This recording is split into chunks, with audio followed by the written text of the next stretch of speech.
Not only do I forgive him, I actually can tear up when I think about, the sadness that he had to experience. I love him that much that I wish that, he would have been free to experience life the way that I'm able to experience it.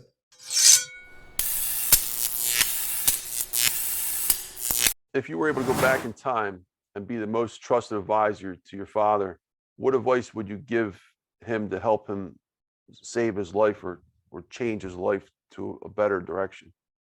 I'd have helped him heal his childhood trauma. He suffered tremendous childhood trauma, and he took the wrong lessons from it. He then gave me childhood trauma, and by the grace of God, I took the right lessons from it.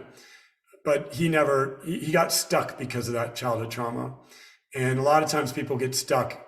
And when you get stuck, you get in your head and you go over and over, and it's like a loop, like, your life basically doesn't progress and move forward.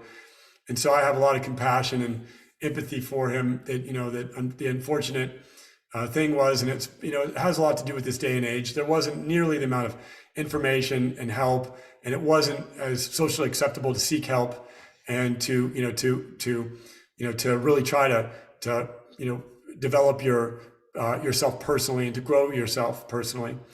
In his generation, I like to tell people, he was Windows 1945. That's the year he was born. Like, I'm Windows 1977. It's like I have a whole different operating system. I was able to take from his best code, and I was able to apply it differently than he was able to. And so I'm grateful for the code he did give me and for the time that I did get to spend with him, because if it were not for him, I would not be here. Do you forgive him for what he did? 100%. Not only do I forgive him, I actually can tear up when I think about, the sadness that he had to experience. I love him that much that I wish that, he would have been free to experience life the way that I'm able to experience it.